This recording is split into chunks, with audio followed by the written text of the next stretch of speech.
ምን ማለት ነው? የጸረ ኤች አይ ቪ ኤድስ መድኃኒት ሲባል ምን ማለት ነው? አንዳንዱ ማራዘሚያ የሚል ስያሜ ይሰጠዋል። አንዳንድ ሰው ደግሞ በተለየ ግንዛቤ ደግሞ ምንድነው መድኃኒቱ የውስጥ ያለውን ቫይረስ ያጠፋል ወይስ ይቀንሳል ብለው የሚያስቡ ሰዎች ይኖራሉ። ምንድነው ሳይንሱ የሚለን? ኤች አይ ቪ ቫይረስ በደሙ እያለ መድኃኒት ማይወስድና ኤች አይ ቪ ቫይረስ በደሙ እያለ መድኃኒት የሚወስድ በጣም ብዙ ልዩነት አለ። ቁጥሩ ቀንሷል የሚሉ የማህበረሰብ ክፍሎች አሉ። አይ ቁጥሩ አልቀነሰም፣ የዘርፉ ዝምታ ነው የቀነሰው፣ ቁጥሩ እንደውም ጨምሯል የሚሉ የማህበረሰብ ክፍሎች አሉ። የትኛው ጋር ነው እውነታው ያለው የሚለውን ነገር እንስቲ። እኔ እንዲሁም ልንገርህና ሲመጡ ወደ ተቋማችን አሁንስ እንደው ተጠራጠርኩ እንዳለብኝ እንኳን የሚሉ ሰዎች አሉ።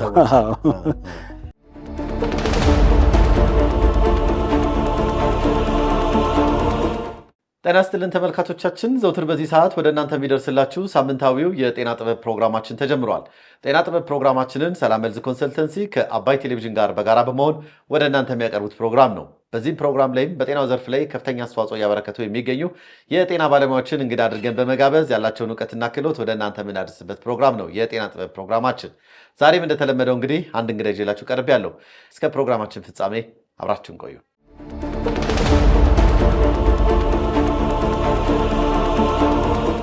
ተመልሰናል ተመልካቾቻችን፣ የጤና ጥበብ ፕሮግራማችን ተጀምሯል። እንግዳችን እዚህ ስቱዲዮ ደርሷል። እንኳን ደህና መጣ። ደህና ቆያችሁ። ሰላም ነው? ሰላም፣ ሁሉ አማን። በጣም አሪፍ። ከኔ ጋር እንግዲህ በተለያዩ የስራ አጋጣሚዎች እንተዋወቃለን። ዛሬ በተለይ በጸረ ኤች አይ ቪ ኤድስ መድኃኒት ዙሪያ ላይ የተለያዩ ጉዳዮችን ለተመልካቾች ለማቅረብ ጥሪ ስናደርግልህ ፈቃደኛ ሆነ እዚህ ስቱዲዮ ስለተገኘ በተመልካቾቻችን ስም እጅግ አድርጌ አመሰግናለሁ። እኔም አመሰግናለሁ ድሉን ስለሰጣችሁ። በጣም አሪፍ። እስቲ ወደ ጉዳያችን ከመግባታችን በፊት ራስን አስተዋውቀን፣ ማን ልበል፣ ከየት ነው የመጣው፣ ሙያ ምንድን ነው የሚለውን ነገር የተወሰነ መረጃ ስጠን። እሺ፣ ክብረት ደስታ እባላለሁ። በዘውዲቱ መታሰቢያ ሆስፒታል ውስጥ በጸረ ኤች አይ ቪ ሕክምና ክፍል ውስጥ የመድኃኒት አወሳሰድ አስተማሪ ባለሙያ ነኝ።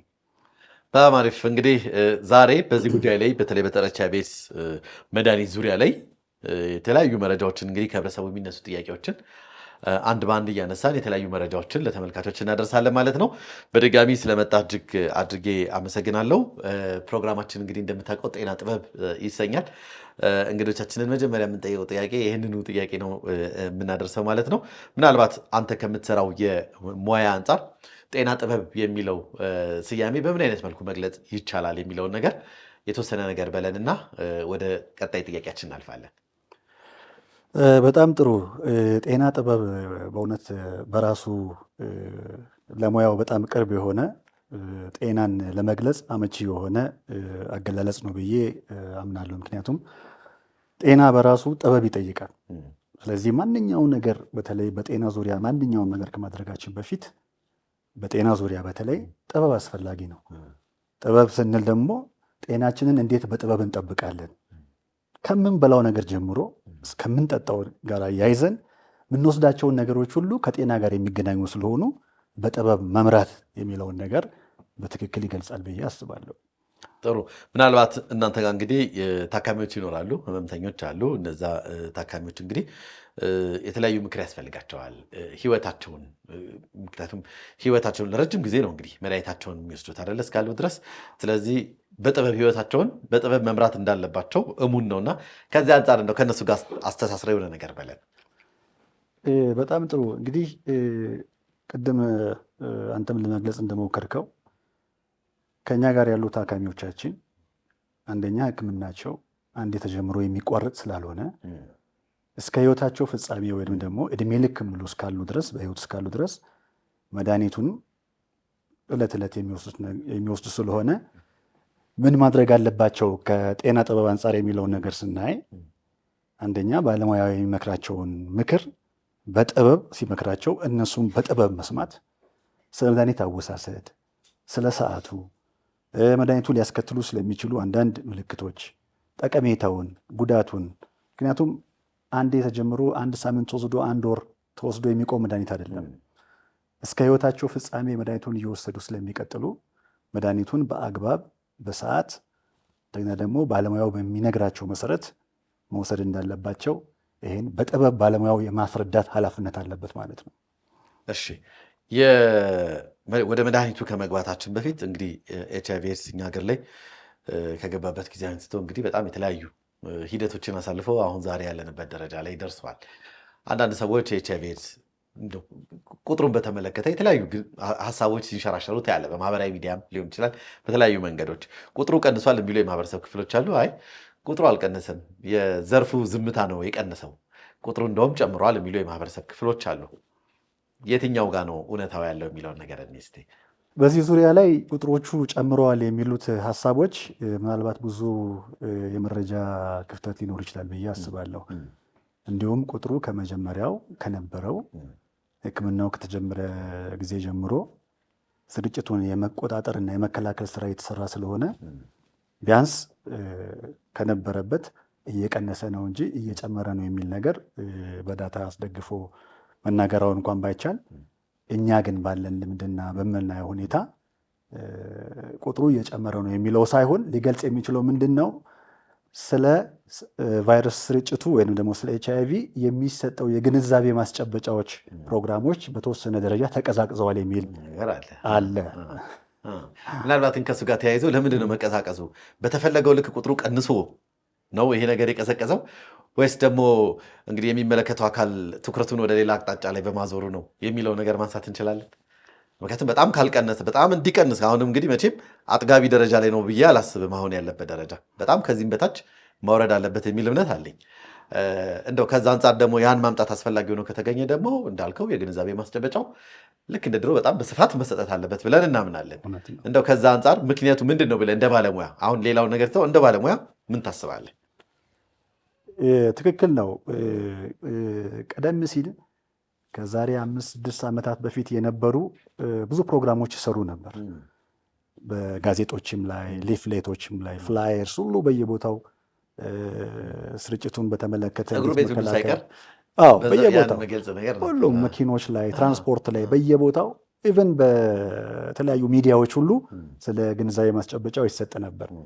እነዚህ እንግዲህ ምናልባት ብዙ ዘመን ስለተሰራበት ይሁን ከተለያየ ሁኔታዎች ጋር ተያይዞ ይሁን ቅድም እንዳልኩት ቀንሰዋል። እነዛ ህብረተሰቡን ሊያስተምሩ የሚችሉ አንዳንድ ጠቃሚ ዝግጅቶች በተወሰነ ደረጃ ቀንሰዋል። ይሄ መቀነስ የለበትም፣ መስተካከልና እንዲሁም አሁን ካለንበትም ጥሩ ደረጃ ወደ ተሻለ ጥሩ እንድንሄድ ይሄ ህብረተሰቡን ግንዛቤ ማስጨበጫ ፕሮግራሞች ተጠናክረው መቀጠል እንዳለባቸው ይሰማኛል። እሺ፣ ዛሬ በዋናነት ወደ ተገናኘንበት ጉዳይ ስናልፍ እንግዲህ የጸረ HIV ኤድስ መድኃኒትን በተመለከተ የተለያዩ ጉዳዮችን እናነሳለን። እንደው ተመልካቾች የጸረ HIV ኤድስ መድኃኒት ማለት ምን ማለት ነው ብለው ማንሳታቸው አይቀርምና ከሱ እንነሳና ወደ ሌሎች ጉዳዮች ደግሞ ጠለቅ እያልን እንገባለን። ምን ማለት ነው የጸረ HIV ኤድስ መድኃኒት ሲባል ምን ማለት ነው? አንዳንዱ ማራዘሚያ የሚል ስያሜ ይሰጠዋል። አንዳንድ ሰው ደግሞ በተለየ ግንዛቤ ደግሞ ምንድነው መድኃኒቱ የውስጥ ያለውን ቫይረስ ያጠፋል ወይስ ይቀንሳል ብለው የሚያስቡ ሰዎች ይኖራሉ። ምንድነው ሳይንሱ የሚለን? ሳይንሱ በዚህ ዙሪያ ያው ሰው በተለምዶ እድሜ ማራዘሚያ ይለዋል። ምንድነው ይሄ አንቲሬትሮቫይራል ቴራፒ ወይንም ደግሞ የጸረ HIV ሕክምና ዋናው ዓላማውና ጥቅሙ ምንድነው? ለሰዎች በሰውነታችን ውስጥ ያለውን የኤችአይቪ ቫይረስ በከፍተኛ ሁኔታ መቀነስ ነው የመድኃኒቱ ዋና ዓላማ። ወይንም ደግሞ በደማችን ውስጥ ያለውን የቫይረስ መጠን ከነበረበት ወደ ብዙ ቁጥር እንዳይሄድ፣ ያው እንደሚታወቀው በአንድ ጊዜ በሚሊየንስ ቫይረስ ሬፕሊኬት ያደርጋል በደማችን ውስጥ። ያኛውን የበለጠ ከዛ ቁጥር በላይ እንዳይሄድ መድኃኒቱ በሚወሰድበት ጊዜ ቢያንስ ያኛውን መቀነስ። ያ ሲቀንስ ምንድነው ትልቁ ጥቅም ደግሞ ሰውየው የመተላለፊያ ኤችአይቪ የሚያስተላልፍበትን መንገድ ቀነሰ ማለት ነው። በሰውነት ውስጥ ያለው የቫይረስ መጠን ሲቀንስ ጤናው ተሻሻለ ማለት ነው። ምክንያቱም ያን መድኃኒት መውሰድ ካልቻለ ያ ሰው አንደኛ ቫይረሱ በራሱ የተለያዩ አይነት ምልክቶች በሱ ላይ ያመጣል። ያ ምንድነው? ለምሳሌ ተቅማጥ የመሳሰሉ ቲቢ፣ ሌላ ተጓዳኝ በሽታ የምንላቸው ብዙ አሉ። እነዛን ሁሉ የሚቆጣጠርልን ዋናው ምንድነው? የጸረ ኤችአይቪ መድኃኒቱ ነው። ስለዚህ የጸረ ኤችአይቪ መድኃኒት ረጅም ጊዜ ሲወሰድ ዓላማው ምንድነው? በደማችን ውስጥ ያለውን የቫይረስ መጠን ሰፕረስ ማድረግ ወይ ደግሞ ሙሉ በሙሉ መቀነስ እንጂ ማጥፋት የሚል ነገር አይደለም። ያ ማለት መቀነስ ማለት ምንድነው? ከነበረው ቁጥር የቫይረሱ ቁጥር ወደ ዜሮ ማውረድ ወይ ደግሞ ወደማይቆጠር ደረጃ ማውረድ። ይሄ አንዲቴክተብል የሚለው ነገር አለ። ያ ማለት ምንድነው? ቫይረሱ አለ ግን ምን ሆኗል? እዛ ውስጥ እንዳይቆጠር ተደርጎ መድኃኒቱ ሙሉ በሙሉ ከተከላከለው ወይንም ደግሞ ሳፕሬስ ካደረገው ስርጭቱንም ወደ ሌላ የማስተላለፍ እድሉንም የዛን ያህል ተጠቀምን ማለት ነው። ስለዚህ መድኃኒቱ እድሜ ልክ የሚወሰደውም ለምንድን ነው? ከተቋረጠ እንደገና ያን ለመቀነስ ስለሆነ የምንሰጠው መቋረጥም የለበትም። በተሰጠው ሰዓትና ባለሙያው በሚመክረው ምክር መሰረት ሁል ጊዜ ከመድኃኒቱ ጋር አብሮ መኖር ተገቢ እንደሆነ እናስረዳለን ማለት ነው። ይሄ መድኃኒት አሁን እንግዲህ የሚጀምርበት የራሱ የሆነ ደረጃ አለው ብለን እናምናለን እና ይህ አሁን የጸረ ኤች አይ ቪ ኤድስ መድኃኒት መቼ ይጀመራል? ወይም ደግሞ ለመጀመር ታካሚዎች ምን ነገሮችን ነው ማሟላት ያለባቸው የሚለውን ነገር ደግሞ ስ በጣም ጥሩ። ቀደም ሲል ያው እኔ በዚህ ዘርፍ እንግዲህ ብዙ ዓመት በሆስፒታል ውስጥ ሰርቻለሁኝ። ድሮ የነበረን ጋይድላይናችን አንድ ሰው ተመርምሮ ኤች አይ ቪ ቫይረስ በደም ውስጥ አለ ከተባለ በኋላ የሲዲ4 ሴል መጠኑ ወይንም ደግሞ ይሄ የነጭ የደም ሴሎቻችን ወይም ሲዲ4 ካውንት የምንለው ከ200 በታች ሲሆን መድኃኒቱን መጀመር አለብህ እንላለን። ምክንያቱም የአንድ ሰው ኖርማል ሲዲ4ሩ ከ400 እስከ 1500 ይደርሳል በተለያዩ ላቦራቶሪዎች በሚታየው ሬንጅ መሰረት።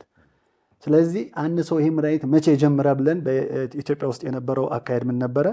200 ሲደርስ ሲዲ4ሩ መድኃኒቱን መጀመር አለበት ብለን እናስጀምር ነበረ። አሁን ባለው የዚህ የመድኃኒቱን በሚሰጥበት ዋና ጋይድላይን ወይንም ደግሞ WHO በሚያዘው መመሪያ መሰረት በአዲሱ ጥናት አንድ ሰው እንደተመረመረ ቴስት ኤንድ ትሪት የሚል ፖሊሲ አለ። ፕሮቶኮሉ ራሱ እንደተመረመረ ፖዚቲቭ ከሆነ በቀጥታ ወደ ሕክምናው ማስገባት መድኃኒቱ እንዲጀምር የምናደርግበት ሁኔታ ተጀምሯል። አሁን እያስኬድን ያለ ነው በዛ መሰረት ነው ማለት ነው። ምናልባት እንግዲህ በፊት 200 እና ከዛ በታች ሲሆን ይጀመራል። አሁን እንግዲህ ልክ ፖዚቲቭ መሆኑ እንደታወቀ ይጀምር ይላል። ምናልባት ግን አሁን በጤናው ዘርፍ ላይ አገራችን ውስጥ ያለውን እድገት ያሳይ ይሆን? ምክንያቱም የዛኔ እንግዲህ ከ200 በታች ሲባል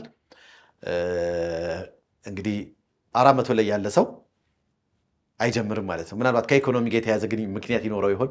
የዛኔ ምናልባት ተደራሽነትን ከማስፋት አንጻር ያለው የመድኃኒት አቅርቦት ውስንነት ሊኖር ይችላል። ወይስ ደግሞ አሁን ደግሞ ማንኛውም ሰው ፖዚቲቭ እንደሆነ ይጀምር ሲባል አቅርቦቱ በጣም ሰፊ ነው። ስለዚህ ከዛ አንጻር ማየት እንችላለን። በሁለት መንገድ ማየት እንችላለን።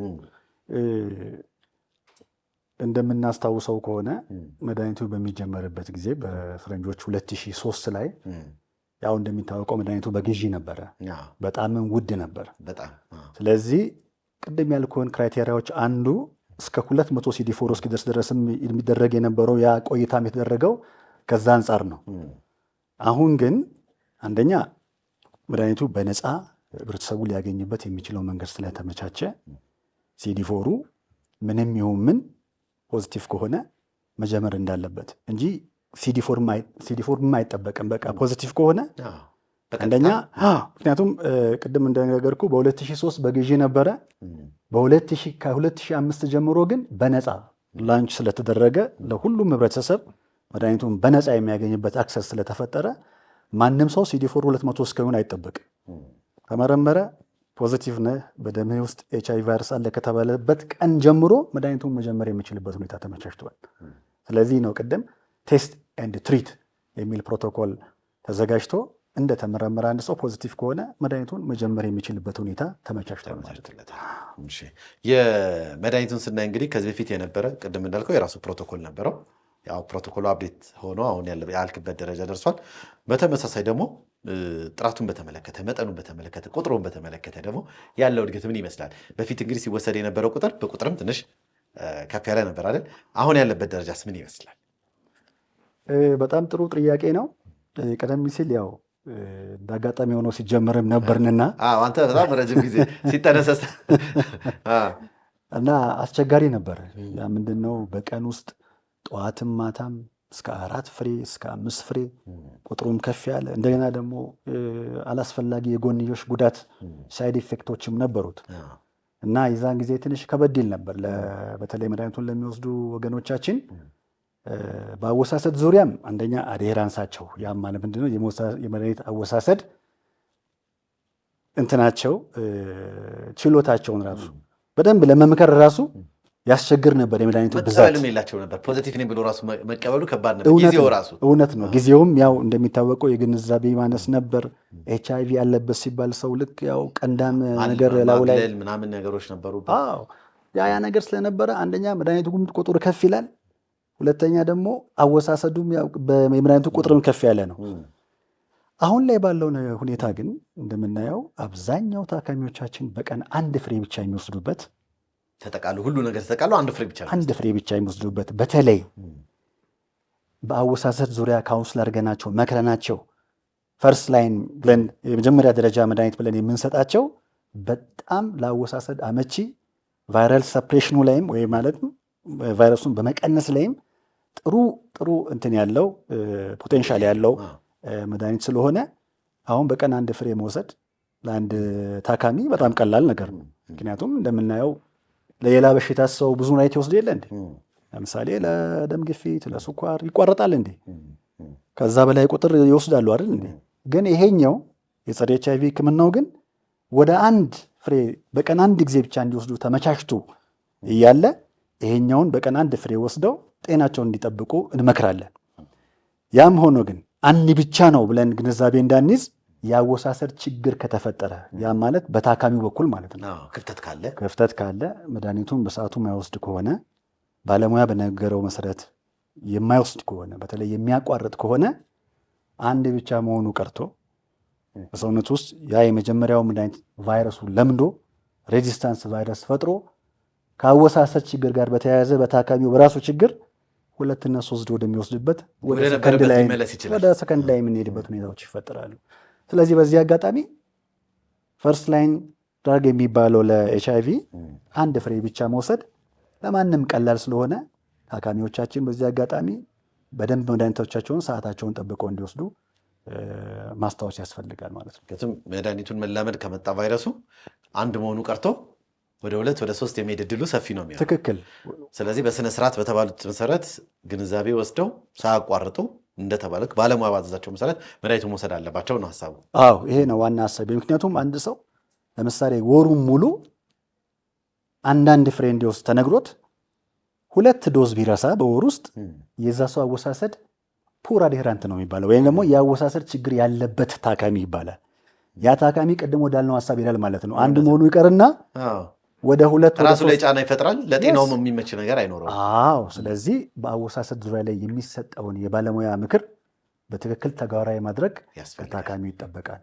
ባለሙያውም የዛኑ ያህል ለፔሸንቱ ማነው ለታካሚው በዚህ ደረጃ መንገር አለበት። በዚህ ደረጃ በሚረዳው መልኩ በአግባቡ መውሰድ እንዳለበት ባለሙያውም ጊዜ ሰጥቶ ያን ማስተማር ይጠበቅበታል ማለት ነው። ከዚህ ጋር በተያያዘ እንግዲህ ሰው ከአቅሙ በላይ እንግዲህ አውቆ ምክንያቱም ጤና መድኃኒት የሚወስደው እንግዲህ ጤናውን እየወሰደ ነው ብዬ ነው የማስበውና ከአቅም በላይ በሆነ ምክንያት በተለያየ ምክንያት አሁን እንደው ይህንን መድኃኒት ሚስ ቢያደርግ መውሰድ ባይችል የተለያዩ ምክንያቶችን መጥቀስ እንችላለን።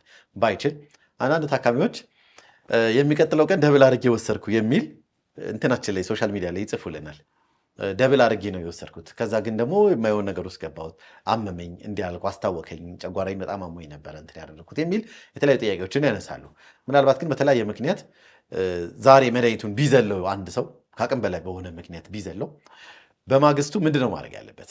በአንዱ መድኃኒት ነው መቀጠል ያለበት ወይስ ተጨማሪ መድኃኒቶችን ልክ ተመልካቾቻችን እዛ ጋር እንደጻፉት 2 እያደረጉ 3 ቀን ከረሳ 3 መድኃኒት ሊወስድ ነው የሰውዬ ባን እንደማለት ነው። በዚህ ጉዳይ ላይ ምን ትላለህ? ይሄ ፈጽሞ ትክክል ያልሆነ ልምድ ነው የሚሆነው። እንደተባለው ያው የሰው ልጅ የራሱ የሆነ ብዙ ችግር አለበት። ስለዚህ መድኃኒቱን ለምሳሌ ረስቶ ሊሄድ ይችላል። ረስቶ በሄደበት አንድ ቀን ሊያቋርጥ ይችላል። ይሄ የሚበረታታ አይደለም። እውነት ነው። ግን ስለረሳ ያንን መድኃኒት ደብል አድርገህ ውሰድ የሚለው በታካሚው ሌላ ጉዳት ነው የሚያመጣው። ምክንያቱም አንድ መድኃኒት በደም ውስጥ የሚሰራበት ሰዓት ይታወቃል። ውስን ነው፣ ውስን አለው። ስለዚህ ያኛውን መድኃኒት ረስቶ በዋለበት በሚቀጥለው ቀን ደብል ወስዳለሁ ቢል የሚያገኘው ምንም ጥቅም አይኖርም፣ ጉዳት ነው ይዞ የሚመጣው። አዎ ስለዚህ ምንድነው ዋናው ነገር ምንድነው መድኃኒቱን እንዳይረሳ ሊያስታውስ የሚችልበትን የምክር አገልግሎት ይሰጠዋል። ለምሳሌ ሰዓት፣ አላርም፣ እነዚህ ነገሮች ሊያስታውሱት የሚችሉ ነገሮችን ይመከራል፣ ይማራል እንጂ ይህን ስለረሳ ደብል መውሰድ አለብህ ተብሎም አይመከርም። እሱም ወስዶ ይመጣ ይህን ልምድ ሌላ ጊዜ እንዳይደግም በደንብ መምከር ያስፈልጋል። ያን ስላደረገ ግን አንድ ቀን ስላቋረጠ ግን ሌላ ነገር ይፈጠራል ማለት አይደለም። ሌላ ጊዜ እንዳይረሳ መልሶ ማስተማር ነው እንጂ ያንን ሰው ያቺን ዶዝ ረስቻለሁና ሌላ ነገር ላይ ይፈጠራል ብሎ ጭንቀት ውስጥ እንዲገባም አያስፈልግም። ስለዚህ ምክንያቱም መድኃኒቱ አንድ ሲረሳ ያ የወሰደው መድኃኒት ብዙ ሰዓት እየሰራ ይጠብቀዋል። ግን ያ ማለት መድኃኒቱን ሌላ ጊዜም እየረሳ መሄድ ከሆነ ለዛ መድኃኒት ቫይረሱ ተለማምዶ ያ መድኃኒት እንዳይሰራ ያደርገዋል ማለት ነው። ለዚህ ይህንን ልምድ እንዳይቀስሙ ወይ ደግሞ እንደ ልምድ ወስደውት እንግዲህ ለምሳሌ በራሳ ነገ ሌላ ደብል ዶዝ ወስዳለው ማለት አንደኛ በሰውነቱ ክፍል ላይም ጨጓራው ላይም ኩላሊቱ ላይም የተለያየ ሰውነታችን ክፍል ላይም ሌላ ችግር ሊፈጠር ስለሚችል በታዘዘው መልክ ብቻ ወስዶ ቢረሳ እንኳን ምን ማድረግ እንዳለበት ተመልሶ መጥቶ ባለሙያውን ማናገር አለበት እንጂ ራሱ አስተካክሎ ተጨማሪ ራሱ ሐኪም ሆኖ ነገሮችን አስተካክሎ መወሰን የለም። እንደዛ አይቻልም። እንግዲህ ፖዚቲቭ ይሆናሉ አንዳንድ ሰዎች ወዲያው መድኃኒታቸው መጀመር አለባቸው። ወደ እናንተ ክፍል ይመጣሉ። ያው ትምህርቱ ይሰጣቸዋል። ስለ መድኃኒቱ አንዳንድ መረጃዎች እንዲሰጣቸው ይደረጋሉ። አንዳንድ ሰዎች ሪፊውዝ ያደርጋሉ። መድኃኒቱን ለመጀመር ፈቃደኛ የማይሆኑ ታካሚዎች ይኖራሉ። ከልምድ አንጻር ግን እንዲህ አይነት ታካሚዎች ምንድን ነው እንደ ምክንያት የሚያነሱት ነገር ምንድን ነው ብለን ማንሳት እንችላለን? ትክክል ነህ። አንደኛ ፖዚቲቭ መሆኑን መጀመሪያ አይቀበልም። አእምሮውን እንዴት፣ ለምን፣ ከማን የሚሉ ነገሮች ጭንቅላት ውስጥ መመላለስ ይጀምራሉ። ለዚህ ነው መጀመሪያውኑ ካውንስሊንግ ኮምፕሬንሲቭ የሆነ ጠቅለል ያለ የምክር አገልግሎት የሚሰጠው። ያ ምንድን ነው? መድኃኒቱ ምን ያህል ጠቀሜታ እንዳለው ለሱ እንደ ማንኛውም ሰው መኖር እንደሚችል፣ መማር እንደሚችል፣ መስራት እንደሚችል፣ ማግባት መውለድ እንደሚችል በጣም ይሄ በአጠቃላይ ይሄ ኮምፕሬንሲቭ የሆነ ካውንስሊንግ ማለት እንደ ማንኛውም ሰው መድኃኒቱን ቢጀምር ኖርማል ላይፍ መኖር እንደሚችል መጀመሪያ በደንብ ግንዛቤ ማስጨበጥ ያስፈልጋል። ያንን ሁሉ ግን ተመክሮ አስፈላጊው ሁለንተናዊ የሆነ ምክር ተሰጥቶት አልቀበልም የሚል ከሆነ እንደገና ደግሞ ጊዜ ሰጥቶ አስቦ እንዲመጣ ማድረግ እንጂ ማስገደድ አይቻልም። ምክንያቱም ይሄ የፔሸንት ራይት ነው፣ ህጉን መጣስ ነው የሚሆነው። ማስገደድ አይቻልም። ግን ጠቀሜታውን በደንብ ማስረዳት ከቫይረሱ ጋር ተያይዞ ምናልባት የአእምሮ መረበሽ ዲፕሬሽን ውስጥ ገብቶ ከሆነ እዛው ተቋም ውስጥ ሳይኪያትሪ ክፍል በመላክ ምክር መስጠት፣ ማከም፣ ከዛ ደግሞ ኖርማል ሲሆን በድጋሚ መጥቶ ደግሞ ያን ምክር እየሰጡ መድኃኒቱን እንዲጀምር ማበረታታት ያስፈልጋል እንጂ ያን ሰው ምንም ማስገደድ የሚቻልበት ህግም የለም መንገድም የለም። አንድ ታካሚ መድኃኒቱን ከጀመረ በኋላ እንደ ባለሙያ እዛ ሰው ላይ ህመምተኛው ላይ የሚጠበቁ ለውጦች ይኖራሉ አይደለ? ምናልባት እነሱ የተወሰኑ ለውጦችን ማንሳት እንችላለን።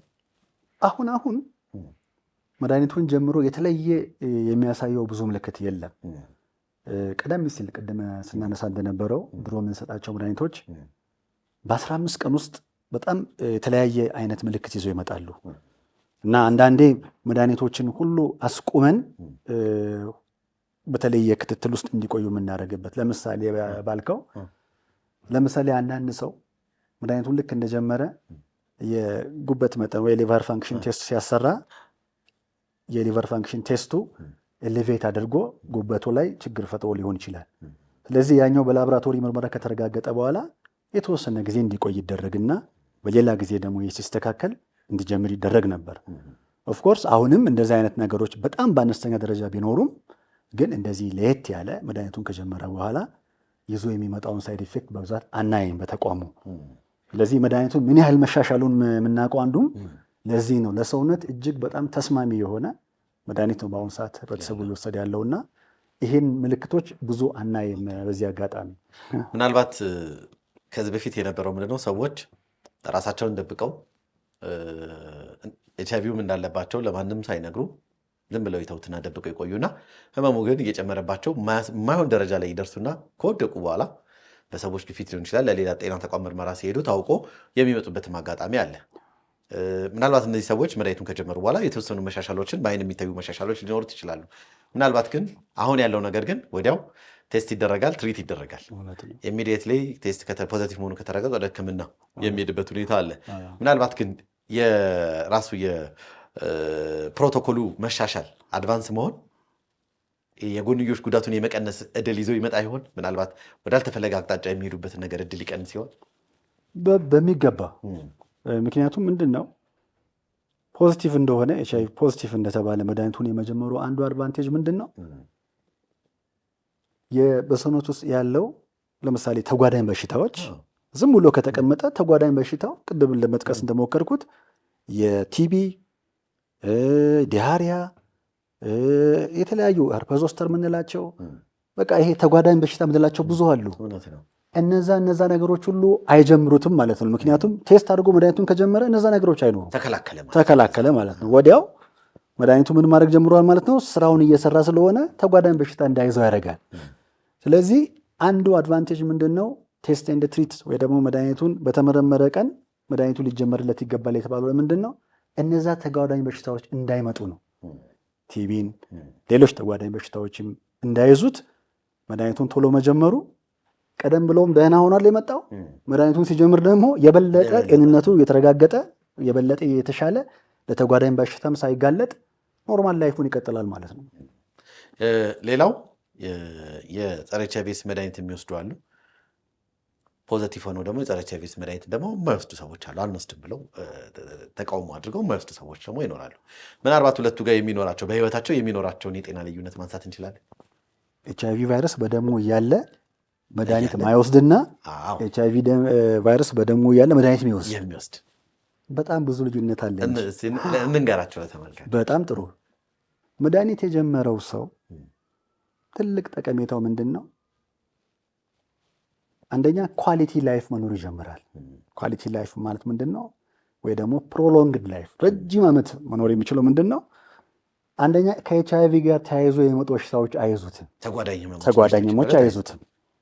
ስለዚህ በሱ ውስጥ ምን አለ ማለት ነው? በደንብ በሽታውን መከላከል የሚችሉ ሴሎች እየተገነቡ ነው ማለት ነው። ቅድም ያልኩ ለምሳሌ እነ CD4 ሴል ዋና በሽታ መከላከል ነው ስራቸው። ይሄን እየወሰደ እንደ ማንኛውም ሰው ይሰራል፣ ይማራል፣ ያገባል፣ ይወልዳል።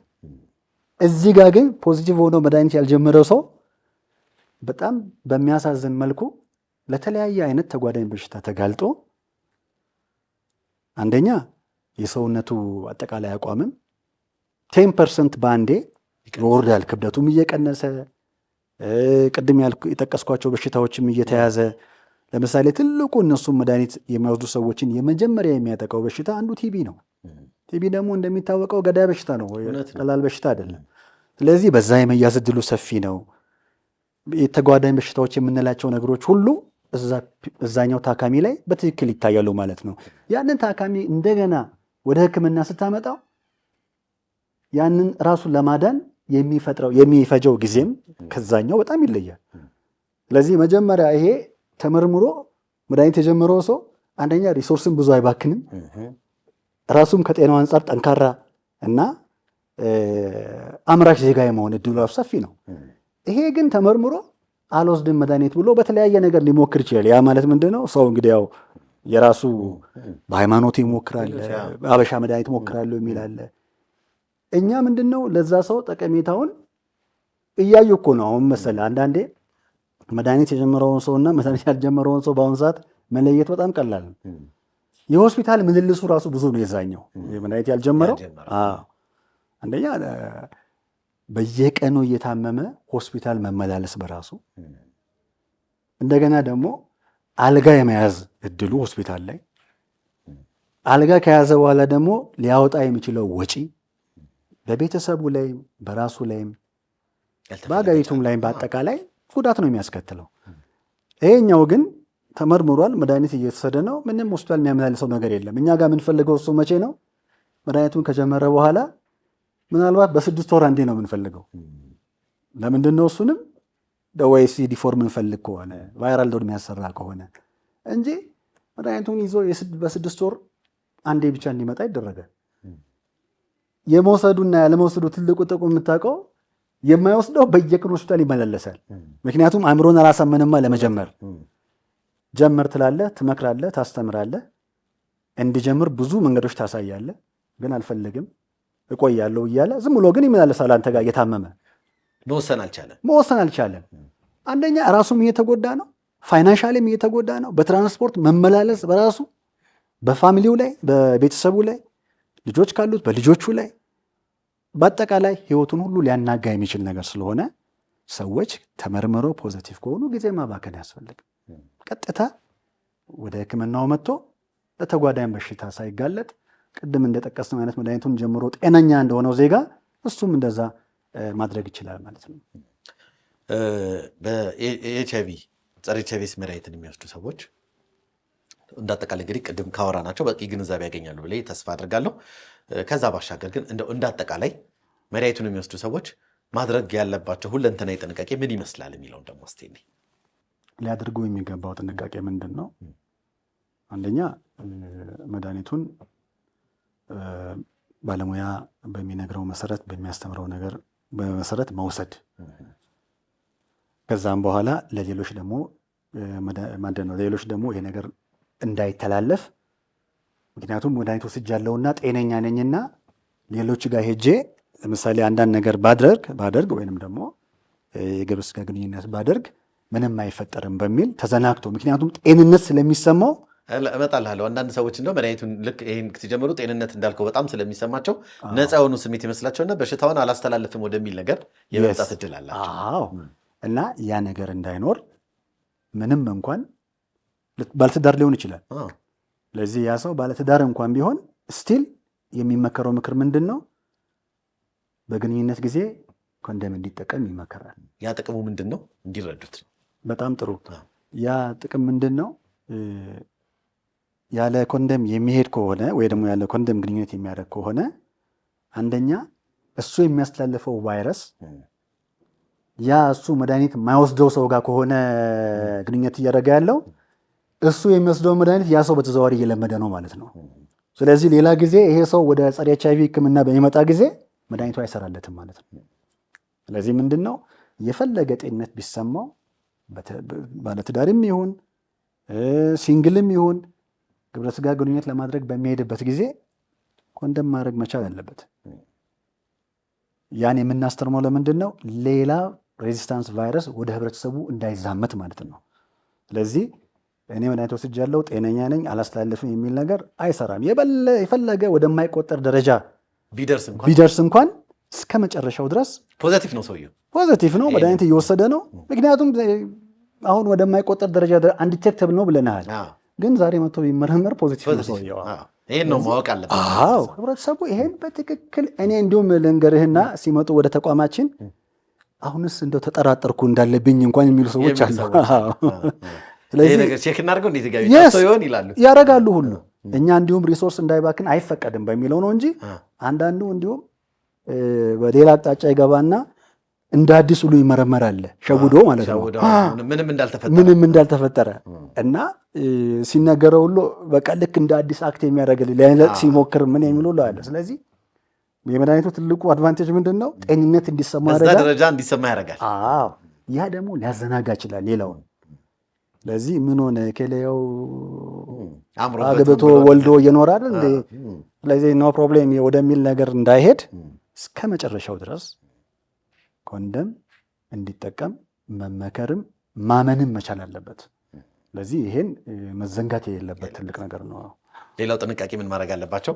አንዱ ኮንዶም ማድረግ አለባቸው። በማንኛውም በሚኖራቸው ግንኙነት ላይ ኮንዶም ይጠቀሙ ብለናል። መድኃኒት የሚወስዱ ሰዎች ሌላ ምንድን ነው ማድረግ የሚገባቸው? ሌላው ጥንቃቄ ምንድን ነው? ከአልኮል መራቅ አለባቸው።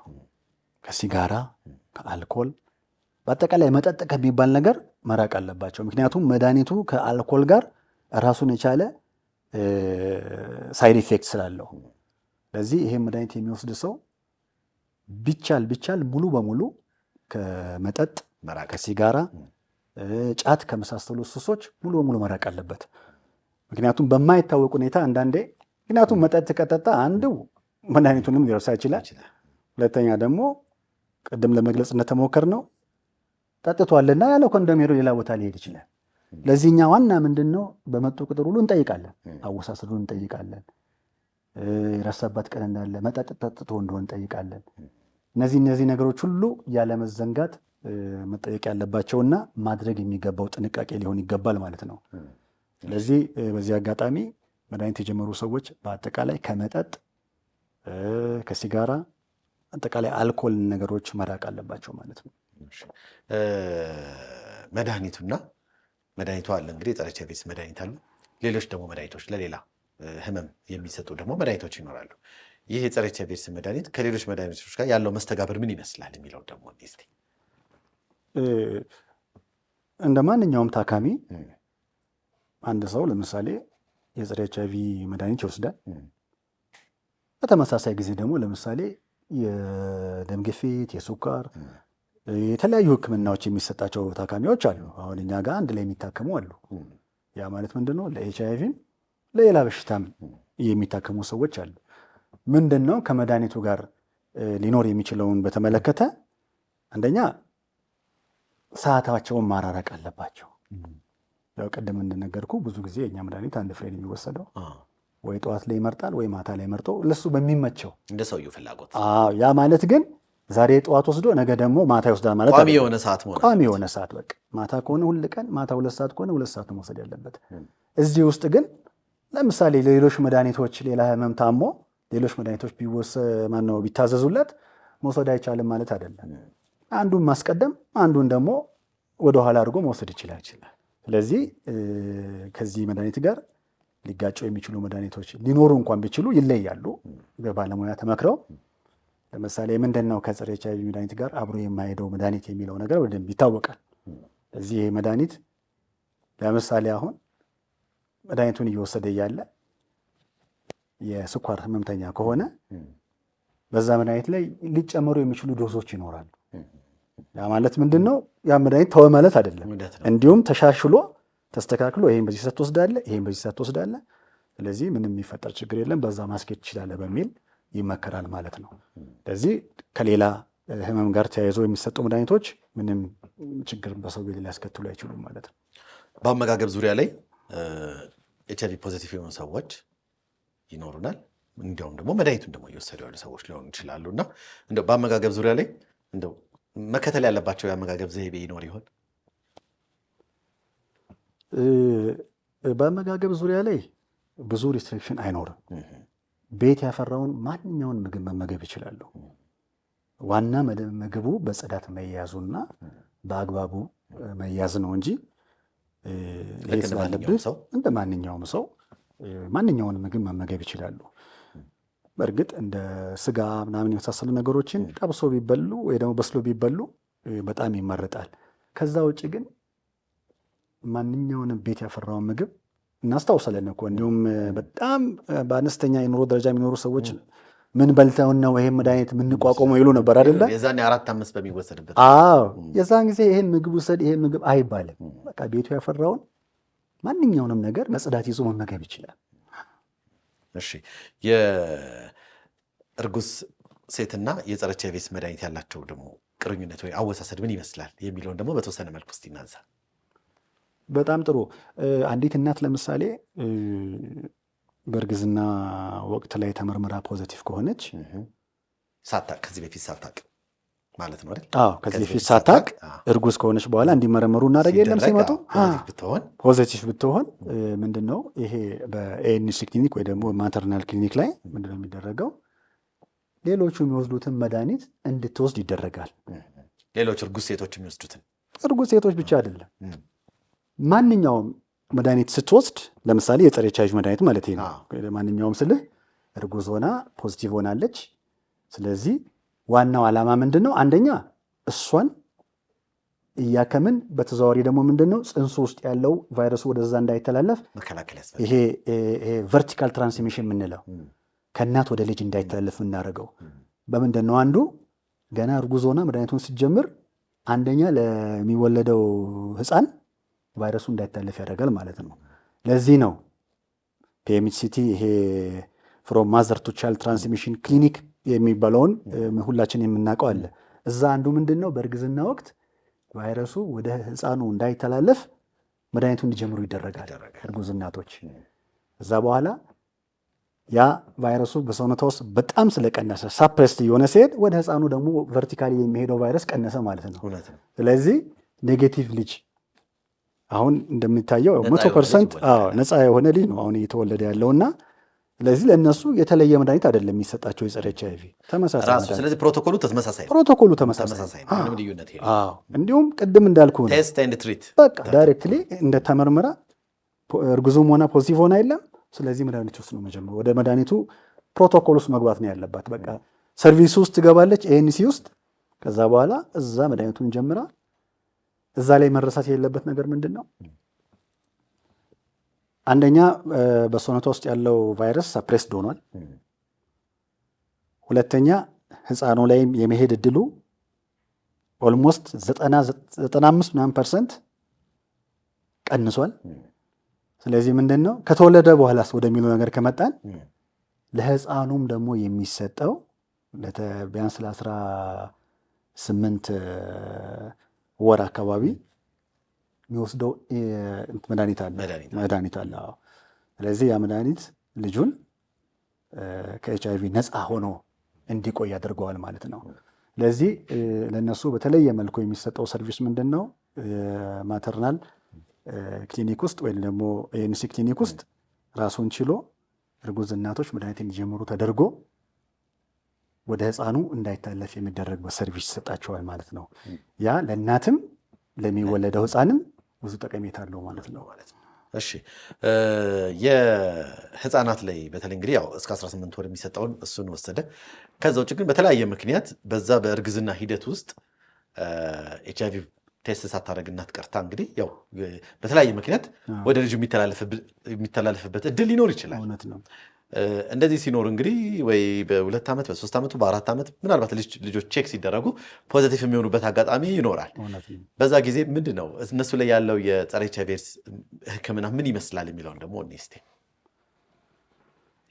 ያው ለአዋቂዎች እንደምናደርገው ለነሱ ደግሞ በፔዲያትሪክስ ክሊኒክ ላይ የአርቲ ፔዲያትሪክስ ክሊኒክ ላይ ለነሱም ልክ ለአዋቂው እንደሚሰጠው አይነት ፕሮቶኮል አለ፣ ጋይድ ላይን አላቸው። ለህፃናት የሚሰጥ በሲረፕ መልክ የተዘጋጀ አለ፣ በቃ በፓውደር መልክ የተዘጋጀ አለ። ስለዚህ ፍሌቨሩ ተስተካክሎ በቀላሉ እነሱ መውሰድ እንዲችሉ በ1 ዓመትም መጣ በ2 ዓመትም በ3 ዓመትም እንግዲህ ፔዲያትሪክስ የምንለው ከ0 እስከ 14 አይደለ?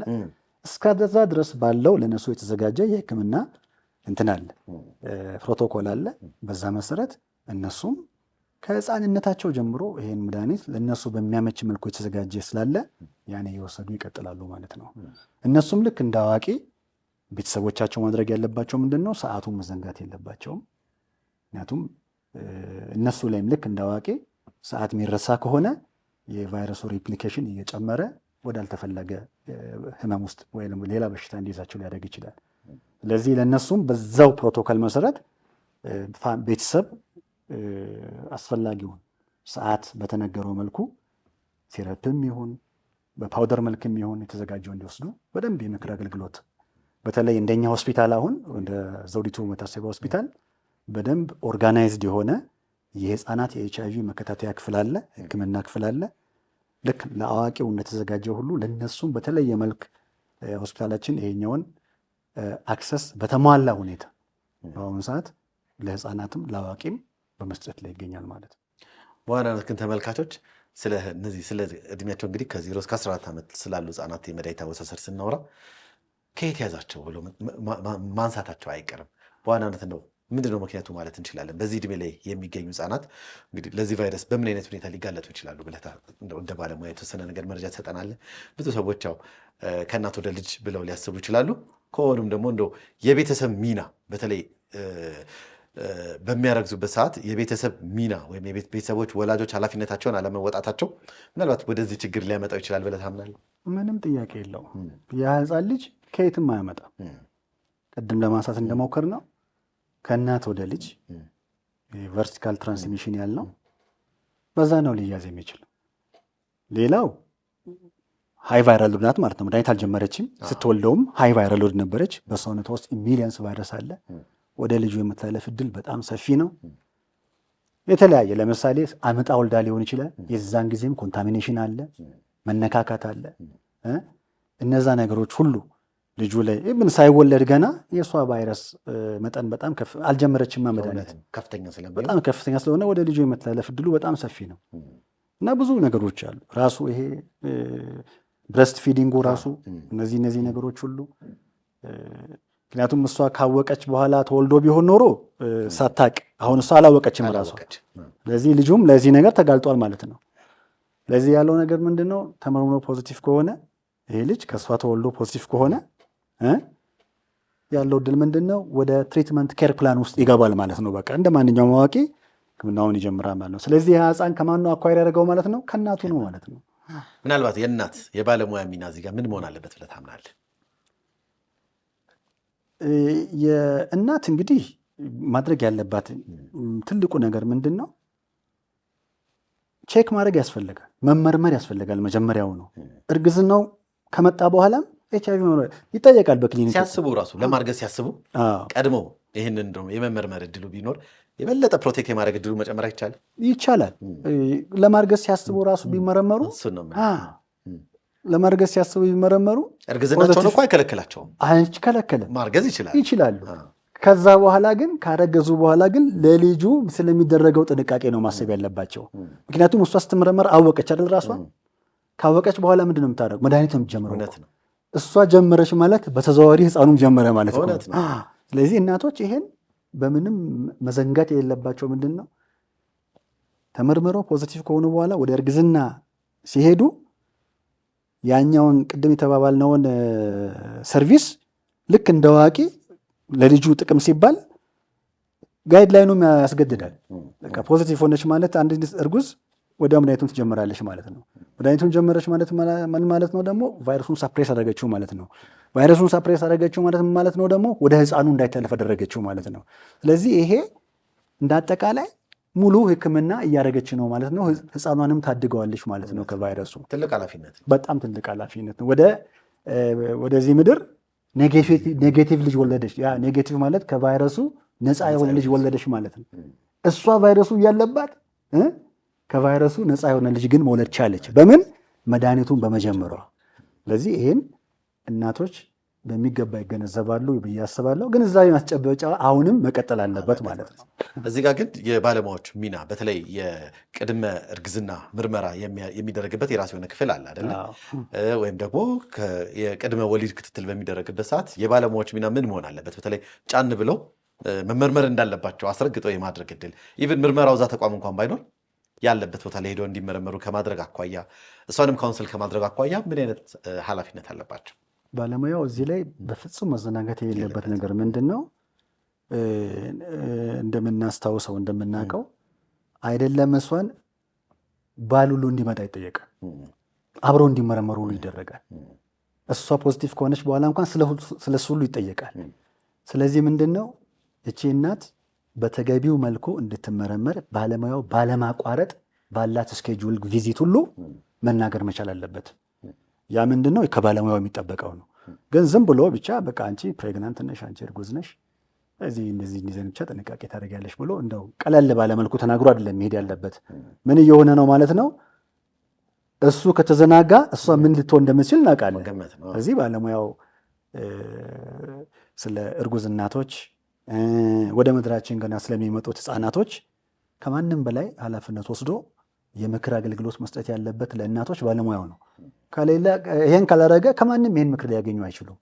ስለዚህ ባለሙያው በዚህ ላይ የነቃ ተሳትፎና ኃላፊነት በሚሰማው መልኩ እዛ ክፍል የተመደበ ባለሙያ ይሄን ለእርጉዝ እናቶች የመንገር የማስተማር ግዴታ ሊኖርበት ይገባል።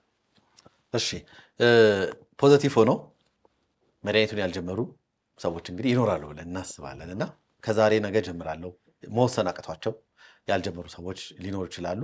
በተለያየ ምክንያትም ያልጀመሩ ሰዎች ይኖራሉ። አውቀው ራሳቸውን ደብቀው የሚኖሩ ሰዎች ይኖራሉ። ምናልባት ለእነዚህ ሰዎች የምታስተላልፈው መልእክት ምንድን ነው? ለእነዚህ ሰዎች ማስተላልፈው መልእክት ምንድን ነው? መድኃኒቱን መጀመር እንዳለባቸው ምንም ግራና ቀኝ ሳይሉ መጀመር እንዳለባቸው ማስተማር ወይ ደግሞ መንገር አለብኝ። ምንድን ነው ዋና መልእክቴ? ለምንድን ነው መድኃኒቱን የማይጀመርበት ምክንያት? ከጀመረ ምን አይነት ጥቅም ያገኛል? ማንኛውም ሰው እንደሚኖረው አይነት ኑሮ መኖር እንደሚችል በዚህ አጋጣሚ ሊያውቁ ይገባል። ቅድም በተደጋጋሚ ብያለሁ። መድኃኒቱን ሲጀምር ያ ሰው ነግዶ ሊያተርፍ ይችላል፣ ተምሮ ሊያስተምር ይችላል፣ ሰርቶ ሊለወጥ ይችላል፣ አግብቶ መኖር ይችላል፣ መውለድ ይችላል። ስለዚህ ለምንድን ነው መድኃኒቱን ማትጀምረው ተብሎ ሊጠየቅ ይገባል። ስለዚህ የመድኃኒቱ ጥቅም ምን ያህል አስፈላጊ እንደሆነ እንደ ማንኛውም ሰው ትክክለኛ ላይፍ መኖር እንደሚችል ለዛ ሰው በዚህ አጋጣሚ ልነግረው ፈልጋለሁ። ምክንያቱም አንድ ሰው ከሌላ በሽታ ጋር መኖር እንደሚችል ሁሉ ከዚህ ጋር መኖር ይችላል። እንዲሁም እኮ እኔ እውነቱን ነው እውነት የእኛ ህብረተሰብ እንዲረዳ የምፈለገው ነገር ምንድን ነው? በአንዳንድ ቦታ ላይ እኮ ክሮኒክ ማኔጅብል ዲዚዝ ተብሏል። በቃ በቁጥጥር ስር የዋለ በሽታ ነው የተባለው። በቁጥጥር ስር ያልዋሉ በሽታዎች የሉም? ከኤችአይቪ በላይ ገዳይ የሆኑ በሽታዎች የሉ? ለነዛ እንኳን እኮ ሰው በጥንቃቄ መድኃኒት ይወስዳል። ለምሳሌ ለደም ግፊት መድኃኒት እንወስዳለን አይደል እንዴ? ለስኳር እንወስዳለን አይደል? ለካንሰር እንወስዳለን አይደል እንዴ? ስለዚህ ለምንድን ነው ለዚህ ማን ወስዱ? እንዲሁም ሌስ ሳይድ ኢፌክት ያላቸው መድኃኒቶች እኮ ART ናቸው። አነስ ባለመልኩ ያልተፈለገ የጎንዮሽ ጉዳት ያላቸው። ሌሎቹን ብታይ ከፍ ያለ የጎንዮሽ ጉዳት እያላቸው እንኳን ይወሰዳሉ። ለዚህ ይሄኛውን እየወሰድክ ወይ እየወሰድሽ ወይ እየወሰዳችሁ ኳሊቲ ላይፍ መኖር ትችላላችሁ። ስለዚህ ፖዚቲቭ የሆናችሁ ሰዎች ዛሬውኑና መድኃኒታችሁን ጀምሩ ነው ማለት የምፈልገው። እሺ፣ አንዳንድ የማህበረሰብ ክፍሎች ምን አይነት ነገሮችን ያነሳሉ? አንዳንድ ታዋቂ ሰዎች፣ በህዝብ ዘንድ የሚታወቁ ሰዎች ፖዚቲቭ ሆነው ሄደው መድኃኒት እንዳይጀምሩ እውቅናው አለ። በጣም ብዙ ሰው ያውቃቸዋል። መሸማቀቁ አለ። እንዲህ አይነት ክሊኒክ በተለይ ደግሞ ፕራይቬሲያቸውን በጠበቀ መልኩ ቪአይፒ ክሊኒኮች አለመኖር ወይም ደግሞ የተለየ ክፍል እንደዚህ አይነት ሰዎችን ትሪት የሚደረግበት ክፍል አለመኖር መድኃኒቱን እንዳይጀምሩ ያደርጋቸዋል። አልተፈለገ ቅድም ያነሳቸው የጎንዮሽ ጉዳቶች አሉ አደለ? ተጓዳኝ ህመሞች የመጋለጥ እድላቸውን በዛው ልክ ይጨምረዋል የሚሉ ሰዎች አሉ። ምን ትላለህ እዚህ ላይ? እዚህ ላይ ለምሳሌ እንደኛ ተቋም እንደ ዘውዲቱ መታሰቢያ ሆስፒታል ቅድም ያነሳኸውን እነዚህ ለምሳሌ ዲስክሎዝ ያደረጉ ራሳቸውን ታዋቂ ሰዎች አሉ። ስለ ማንነታቸው ሰው የሚያውቀው በሌላ ገጽታ ሆኖ ግን በዚህ በቫይረሱ ዙሪያ ግን ምንም ስለነሱ ሊታወቅ የሚችልበት እንትን የለም፣ እድል የለም። አንደኛ ኮንፊዴንሻሊቲ፣ አንዱ የአንዱን ሚስጥር ጠብቆ ነው በሕክምና እንደሚታወቀው። ይሄ ሰው ግን ምን ማድረግ አለብኝ እኔ እዛ ከሄድኩ ሰው ያቀኛል ብሎ እንዳይጨነቅ እንደ ዘውዲቱ ሆስፒታል ትልቁ የተዘጋጀው ነገር ምንድን ነው? ሞርኒንግ ክሊኒክ የሚባል አለ። ሞርኒንግ ክሊኒክ ምን ማለት ነው? ከ12 ሰዓት ተኩል ሌሊት ማለት ነው 12 ሰዓት ተኩል ላይ ባለሙያ ይገባል፣ ፋርማሲ ይገባል፣ ላቦራቶሪ ይገባል። በዛ ሰዓት ለምሳሌ ቢሮ የማይገባበት ሰዓት ነው አይደል? እውነት ነው። የሰው እንቅስቃሴ የለም። ምንም ይመጣል። ከዛ በኋላ ፒክ አድርጎ መድኃኒቱን ይሄዳል። ለምሳሌ ቅዳሜ ለምሳሌ ቢመጣ አሁን ትልቁ ቻንስ ምንድን ነው? እኛ ጋር የባለሙያው በተለይ እዚህ ክፍል የሚሰራ ባለሙያ ስልኮች ሁሉ ፖስት የተደረጉ አሉ። ደውሎ ሁሉ ይመጣ አለ።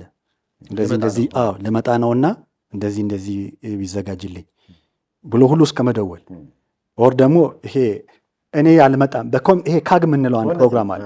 ያ ምንድን ነው? እኔ መምጣት ስለማልችል እዚህ ሰፈር ላይ ለምሳሌ 4 ሰው ለምሳሌ ቢኖር ለነዛ ሰዎች እዛ ያለ ባለሙያ ወይንም ደግሞ አድሄረንስ ካውንስለርስ፣ ኬዝ ማናጀርስ፣ ኮሚኒቲ ወርከርስ የሚባሉ አሉ። እነዚህ ለዛ ሰው እሱ በሚመቸው ቦታ ሁሉ መድኃኒቱን ወስዶ የመስጠት እድል ሁሉ ተመቻችተዋል። መምጣት እንኳን ባይችል የስ ለእውነቱን ነው። ለምሳሌ እዛ ቦታ መታየት አልፈለግም ካለ መብቱ ነው። እኛ ያንን ሰው የምንፈልገው መቼ ነው? እንዳልኩ ሲዲፎሮን ምናምን ቫይራዶን ለማሰራት ለምሳሌ በአመት አንዴ ነው መምጣት ያለበት። ራሱ ታምም ያለው መታየት አለብኝ ብሎ ካልፈለገ በስተቀር እኛ የምንፈልገው እሱን ለመቼ ነው? በአመት ውስጥ 2 ብቻ። በዛ ውስጥ መምጣት አልችልም ካለ ቅድም ባልኩ ሁኔታ የሞርኒንግ ክሊኒክ አለ፣ ላንች ታይም አለ። ሰዎች በማይበዙ ሰዓት ሌሊት መጥቶ ይዞ ሄዶ ማንም ሳየው ይዞ መሄድ ይችላል። ስለዚህ ይሄ ልምዱም አለን። በዚህ ብዙ ሰዎች ተጠቃሚ ናቸው። እንዳልከው መታየት የማይፈልጉ ሰዎች በዚህ ቅድም በጠቀስኩ ሰዓት ውስጥ መጥተው ወይ ደግሞ ሰው ወክለው መጥተው አናግረው አቶ ኤኬሌ ወይ ደግሞ ሚስተር ኤክስ እኔ በምትፈልጉኝ ጊዜ እየመጣው ምርመራ አደርጋለሁ፣ ግን እነ ኤኬሌ ደግሞ ይሄኛው መድኃኒት ለእኔ ቢያቀርቡልኝ ብሎ እዛው አለ እንትን የተዘጋጀ ሲስተም አለ። በዛ መሰረት ሁሉ መጠቀም ይችላል። ትልቅ ዕድል ነው። ጥሩ ነው። እሺ እንግዲህ ሰዓታችን እየሄደብን ነው። በጣም ብዙ ጉዳዮችን አንስተናል። ምናልባት ግን እንደ ማጠቃለያ ፕሮግራማችንን ከማጠናቀቃችን በፊት ማንሳት አለብኝ ብለህ የምታስበው ጉዳይ ካለ ሀሳብህን አንሳና ፕሮግራማችንን እናጠናቀ። እሺ፣ በዚህ አጋጣሚ ማንሳት የሚፈለገው ምንድን ነው? ህብረተሰቡ ራሱን ከጸረ ኤች አይ ቪ ህመም ወይ በሽታ ለመከላከል ራሱን መጠበቅ አለበት። ያ ምንድን ነው? መዘናጋት አያስፈልግም። ያው እንደሚታወቀው ከ4 ሰዓት በኋላ ኤች አይ ቪ የለም የሚሉ ሰዎች አሉ አልፎ አልፎ። አሁንም ለዚህ በሽታ አሁንም አለ። በተለይ በከተሞች ላይ ቅድም እንዲሁም ላነሳ እየፈለኩ እንደ ለምሳሌ ከፍተኛ ቁጥር ባለባቸው ክልሎች እንደነ ጋምቤላ አሁን አንደኛ በዚህ ፕሪቫለንስ ከፍተኛ ቁጥር ያዘው ጋምቤላ ነው። ቀጥሎ እነ አዲስ አበባ አሉ። ከዛ ደግሞ ድሬዳዋ አለ። አዲስ አበባ ሁለተኛ ነው። ድሬዳዋ ደግሞ ወደ 3ኛ ደረጃ ይይዛል። እንደዚህ እያለ ደቡብ ብሔር ብሔረሰቦች እያለ እየቀነሰ ይሄዳል። ስለዚህ ኤች አይ ቪ ስቲል ነው አለ። ስለዚህ ህብረተሰቡ ራሱን ለመጠበቅ ከምን ጊዜውም የበለጠ መጠንቀቅ ያስፈልገዋል ማለት ነው። ከተያዘም ደግሞ በፍጥነት ወደ ሕክምና መጥቶ ሕክምና እንዲጀምር እናበረታታለን ማለት ነው። ምናልባት በልዩነት ወጣቶች ላይ የሚሰሩ ተቋማት ወጣቶች ላይ ያለው ግንዛቤ ምናልባት እሱን ከማስጨበጥ አንጻር የምትለን ነገር ካለ? በወጣቶች ዙሪያ እንግዲህ የተለያዩ ሴክተር መስሪያ ቤቶች ፕሮግራሙ እንዳላቸውና በዛ የግንዛቤ ማስጨበጫ እንደሚሰጡ እናውቃለን። እንደ ተቋማችን ግን ሁል ጊዜ የግንዛቤ ማስጨበጫ ሄልዝ ኤዱኬሽን በማዕከላችን ይሰጣል። ኤች አይ ቪን በመከላከል በመቆጣጠር በፕሪቬንሽን ዙሪያ ላይ ሁል ቀን የጤና ትምህርት ይሰጣል። ወጣቶች በዛ ውስጥ ይሳተፋሉ። በዚህ መልኩ ራሳቸውን እየጠበቁ ይኖራሉ ማለት ነው። ወደፊትም ይሄ ነገር ተጠናክሮ እንዲቀጥል ፕሮግራሙ እንዳይቀዛቀዝ የሚመለከተው ክፍል ደግሞ አሁንም ይሄ ፕሮግራም በተለያየ መልኩ ግንዛቤ ማስጨበጫ ሊሰጥ በሚችል መልኩ በሊፍሌትም ሊሆን ይችላል፣ በሚዲያ በሬዲዮ በተለያዩ ፕሮግራሞች ግንዛቤ ማስጨበጫ ተጠናክሮ መቀጠል አለበት የሚል እምነት አለኝ። ይሄ ለማሳሰብ ፈልጋለሁ። ምናልባት የመህጎችን ለወጣቶች ከማስታወስ አንጻር የሆነ ነገር በለንና ፕሮግራማችን እናጠናቅ። አው ያው መታቀብ፣ መወሰን እነዚህ 5ቱን የመህጎች ካልሆነ ደግሞ ኮንዶም መጠቀም የእነዚህ ነገሮች ሁሉ 5ቱን የመን ህጎች ተጠቅመን ኤች አይ ቪን መከላከል መቆጣጠር እንችላለን ማለት ነው። ስለዚህ በዚህ አጋጣሚ ሁሉም ሰው ራሱን ከዚህ ኤች አይ ቪ እንዲጠብቅ አሳስባለሁ። በጣም አሪፍ። እኛም እንግዲህ እዚህ ስቱዲዮ መጥተህ እንዲህ ዓይነት ቆይታ እንድናደርግ ስለፈቀድክ በተመልካቾቻችን ስም እጅግ አድርጌ አመሰግናለሁ። እኔም አመሰግናለሁ። ተመልካቾቻችን ስትከታተሉ የነበረው የዚህ ሳምንት የጤና ጥበብ ፕሮግራማችን እስካሁኑን ይመስል ነበረ። ሳምንት በሌላ ፕሮግራም እስክንገናኝ እስከ ሳምንት ጤና ይስጥልን።